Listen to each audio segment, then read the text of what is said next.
let's find out about Bupa's award-winning culture. So they won silver for best customer-centric culture. So please welcome to the screen Lucy Johnson, who is the customer contact enabling lead, and Tim Sims, who is the customer service manager from Bupa. Hi guys, welcome and congratulations. Thank you. Good morning, thank you. Fabulous. Tech is working, we're up and running. So over to you, tell us your story. Brilliant. Thank you, Lee, for that lovely introduction. We're delighted to be here today and to get to share our story with you all. As Lee said, we were lucky enough to win silver at the European Contact Centre Awards. First of all, we'll do some introductions. So I'm Lucy Johnson. I've worked at Bupa now for just over 13 years. Started my career here as a frontline advisor and now have the absolute privilege of leading our coaching and new joiner teams, helping them grow, develop, build confidence really in the role for 6 months. Tim? Yeah, hi everyone. My name is Tim Sims. I'm one of the customer service managers in the contact centre. Currently look after the musculoskeletal team, which is the largest team within the contact centre. Spent 38 years in financial services, the last 10 years of which I was running call centres, very similar metrics. But for the last 4 years, I've been working with Bupa in the contact centre. I still class myself as the oldest new boy in Bupa, even after 4 years, but absolutely love what I do. Focused on looking after the leaders to provide market-leading service to our customers and ensure that employee engagement's at the highest possible level. Brilliant. Thank you, Tim.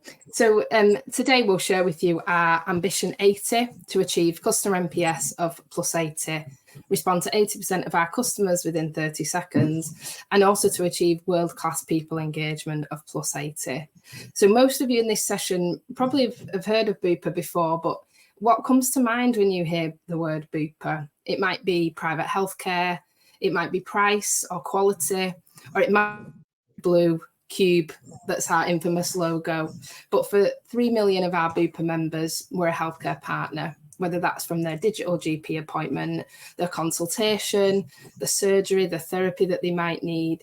And our contact centre teams support all of these Bupa members, handling around 280,000 customer contacts per month. This is across our 800 incredible Bupa customer service colleagues, and that's based across our 2 main offices in the UK, which are in Staines and Salford. And we also have a large remote working population of advisors too, and that makes up around 35% of our frontline service advisors. And that's anywhere from Aberdeen and Inverness to Belfast to St Ives, all over the country. But for us here at Bupa and our people, it's all about our customers. We're on a mission to be the world's most customer-centric healthcare company. And today, myself and Tim will share with you really just how we empower our people to focus on the customer's experience, how we support them with the right tools and resources to do their job really well.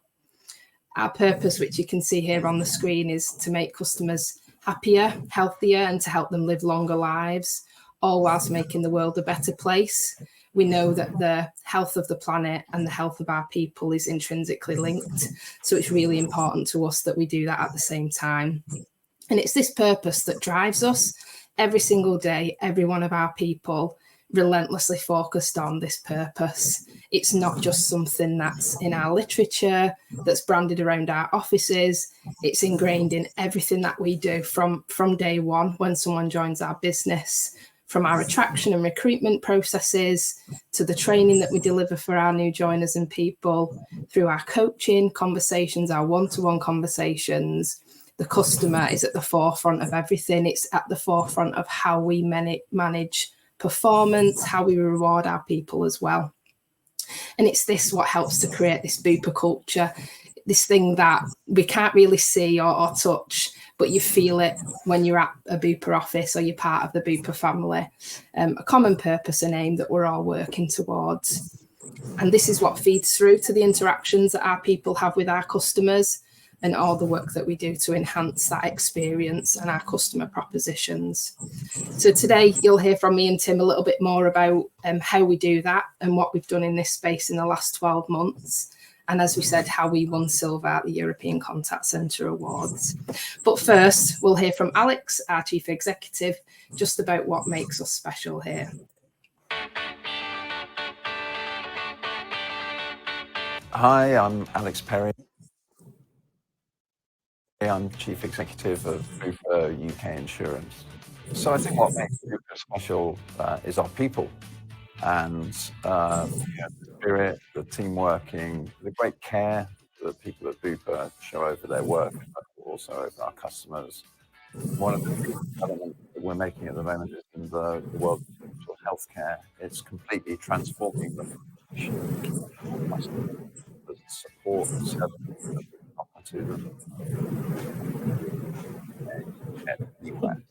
And support our people, and we're really focused on making sure that we continue to deliver a market service.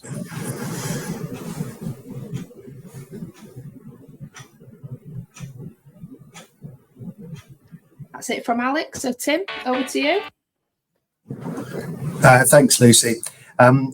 Lucy's talked to you about our ambition and our goal. It's to be the most customer-centric healthcare company in the world. And we've got some objectives and some ambitions that underpin that, which Lucy's mentioned, the 80-80-80, which is the +80 Net Promoter Score, our ambition to answer 80% of our calls within 30 seconds, and also have a +80 Employee Net Promoter Score. So we've got very clear ambition and very clear goals that underpin it. But Lucy also talked about our purpose, and that's that we genuinely want to help those customers that phone us up in their time of need. We all know someone who has required medical treatment, and we ask our advisors to remember this when they're talking to our customers. Whenever I'm speaking to the advisors, I always get them to try and think of two things. Firstly, I ask them to think about the person who's most important to them in their lives, and ask them to think about how they would like that person to be treated if they phoned up. Secondly, I ask them the question, would you like to be served by you? If the answer is yes, they're most probably giving great customer service, and that's really where we think about things. We underpin this with lots and lots of observations. So we have a customer experience observation program that all of our leaders follow, where we undertake specific customer experience observations for every member of staff every quarter. Last year, we undertook over 14,000 of them, where we're really focused on the experience that the customer had. And we use it very much as feedback and coaching. And really the question that we're asking ourselves whenever we're listening to those calls is, was it world class? We've also introduced a Changemaker program, and that's the process that is available to all staff, where they can submit any ideas that they think will bring about improvements to the customer journey. And that process really stops us walking past broken windows. What I mean by that is that you'll be used to walk past some of the broken windows where maybe you didn't have the capacity to be able to tackle it, or you maybe didn't even know who might be able to help you get it implemented. But with the Changemaker process, we've invested in the team of people that are resourced to be able to look at the ideas, to be able to assess them, and then to be able to investigate them and implement them. And our question really is does the change help in the customer journey? And that's the driving force of the improvements. Another thing that we've got is we've introduced a closed loop calling process, whereby we are phoning any detractors when they're filling in the Net Promoter surveys. And we really want to make sure that when we phone those customers, we understand what it is that went wrong, and any areas for improvement that we could use. And we use that as information to influence change. One of the things that I'm really impressed with that we do in Bupa is the executive team get very heavily involved in that process, all of them making calls to customers on a regular basis. The feedback's been incredible, and it's actually blown away a number of our customers who end up speaking to our CEO. They just genuinely are not expecting it. And the other thing that we do, which again I'm really impressed with, is that we have a budget at advisor level for random acts of kindness.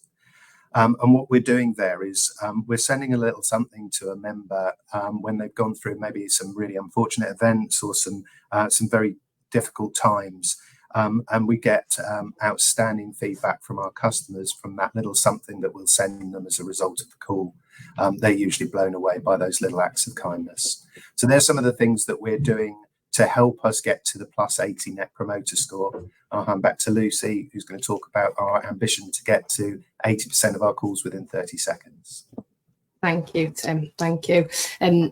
So from a service perspective, we know that when customers are calling us, whether that's for themselves or whether that's for a family member or loved one, that they're unwell, they're poorly, they might be experiencing really painful symptoms even at the time that they call us. So answering their call, whether that's on the telephone or whether it's a web chat, as quickly as possible to be able to get them the help and support they need is really important to us.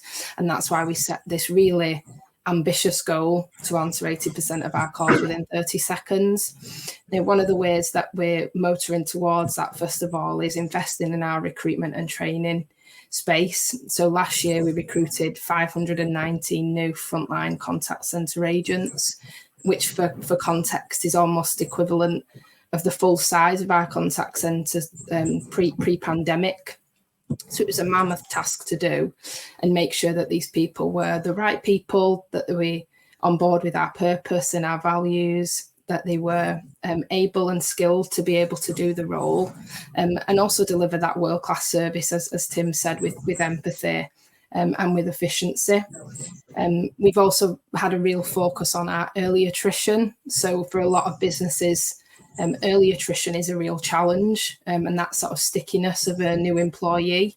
We've spent a lot of time focusing on engagement in this space, focusing on the training and coaching that our people get in this time frame to make sure that they have all the support, tools and resources they need to do a really great job and feel really invested in and supported here at Bupa and ultimately stay. Our new knowledge management tool launched last year as well. So this has had a really positive impact on our average speed of answer because it's meant that advisors have the information, the tools and tips they need at the touch of a button. And the service itself is set up in a way that advisors are empowered if they spot something that maybe is incorrect, needs updating or refreshing. Again, at the click of a button, they can log that and that can be reviewed, which is something really important for our frontline because, as Tim said, they're so passionate about getting it right for customers. They don't want to see something that maybe isn't quite right, and they won't walk past something if it's not. We've also expanded our digital channels for customers with the upgrades and launch of our Bupa Touch app, meaning that customers have more choice with how they contact us and when, but also they have lots more services available digitally. And that might be that they can attend a fitness class, they can attend a yoga class, or it might just be that they've got access to their claims history and their policy information at the touch of a button. All of these things reduce the need for a customer to contact us, which is what then helps us to move towards our improved average speed of answer. And the last thing around here is more development really around Bupa Touch. So we know that the digital proposition for customers is constantly changing. There's constantly new things happening or becoming available that maybe weren't before. So it's important for us that we're not standing still. We're continuing to grow, develop and enhance what we offer to customers digitally. Tim? Thanks, Lucy. The final one of our 80s is all around our people, which is where our ambition is to have a +80 employee net promoter score. Absolutely everything that we do in the contact centre is focused around getting our people part right. We absolutely believe that if you get the people part of our business right, the rest takes care of itself. We survey our people regularly via a glint survey. And it's really focused on how happy people are working at Bupa, and we take direct action as a result of the feedback. Response rates in excess of 80% are now the norm, and we aspire to all of our leaders having a +80 ENPS score. We recognise the importance of our first line leaders and the success they have to our business, and the support that they provide to all of the advisors. So we've introduced a next generation leaders program where successful applicants get opportunities to study and look at the core elements of the leader's role. And they also cover our leaders during periods of absence, which gives them exposure to the role, gives them an opportunity to develop, and helps us operationally and gains those people experience whilst they're on the programme. We've implemented a pay for performance framework for our advisors, where they can advance up the pay scale based on performance metrics. This is undertaken quarterly, so our top performers could be rewarded financially for great and consistent performance. The metrics reviewed are linked to our goals and ambitions, so it's very much linked to the service that we provide our customers. We've got a new benefits platform which everybody can access via their phones, and you can see very clearly all of the benefits that are on offer to us for working at Bupa, from your pension contributions to retail store discounts. And then we've got all the fun stuff that goes on. We absolutely believe that the most important F word in business is fun. And therefore, we're looking at constantly looking at ways to improve our health and fitness with activities such as Healthy Cities, which is a step challenge, volunteering days, and lots of sessions for staff on topics that they might want to understand more about. So things about mental health, things about sleep, the menopause, all sorts of different activities and events that are available for us to join and have a look at. And then there's the real fun stuff, so quizzes, recognition events, cinema nights, colleague connection days, where we try and get as many people into the office on the same day as possible, which has seriously changed since the pandemic. But we really focus in on those connection days so that we can do just that and connect with our people, and try and keep the morale high. We absolutely believe that happy people give great service to customers. Miserable people don't. So we're really trying to make sure that we are looking after our people, making them happy, and want people to come to work and enjoy it. And there's some of the things that we're doing to help us get to the plus 80 ENPS score. Lucy. Brilliant. Thank you, Tim. That brings us to a close, really, for our presentation. I think we'd probably just summarise it to say that hopefully for any of you who maybe didn't know much about Bupa, and maybe some of you did, maybe some of you are even customers, that you've taken away just how genuinely we do care about customers, and that it's ingrained in every single one of us. It was really hard for us, really, Tim, when we did this and when we did the presentation for the European Awards, really to explain it and how to make it really tangible for people who haven't experienced it. But hopefully we've given you a little snippet of that today. So thank you. Oh, Lucy and Tim, thank you guys so much. That was so good. And I love that the only good F word in business is fun. I do like that. And you know what? Some of the sentiment that you shared just now was so similar to the sentiment that we've seen in other presentations. Happy people deliver great service. And I love the fact that, Tim, you turned that on its head and said, because miserable people don't. I love that. Guys, thank you so much. Now, if you guys have got any questions for Tim or for Lucy, please do pop them in the chat. I'm monitoring the chat and happy to ask them those questions. But I do have a couple of questions of my own.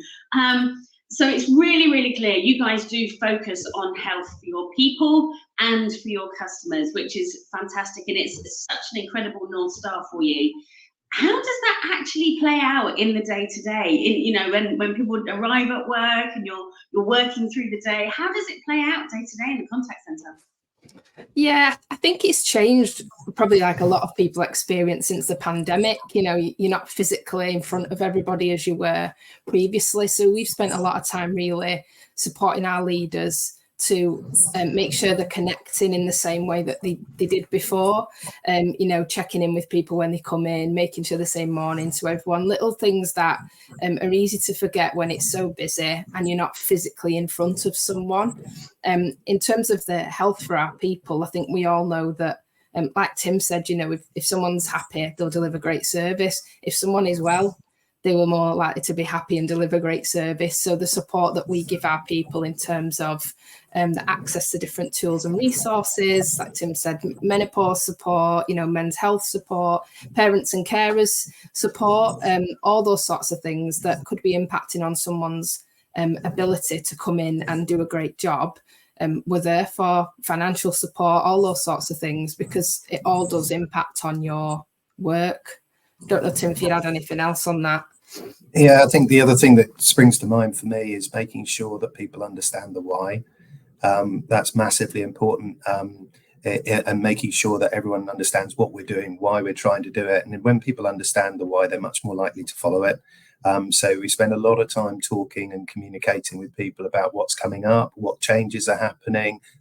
Change is an absolute constant. So whenever we've got anything, it's really making sure that people understand not only how to do it, but why we're doing it. And that gets the people on board and engaged very quickly. I love that. And that whole concept of taking your people with you, again, that's something that we hear a lot is the importance of taking people with you.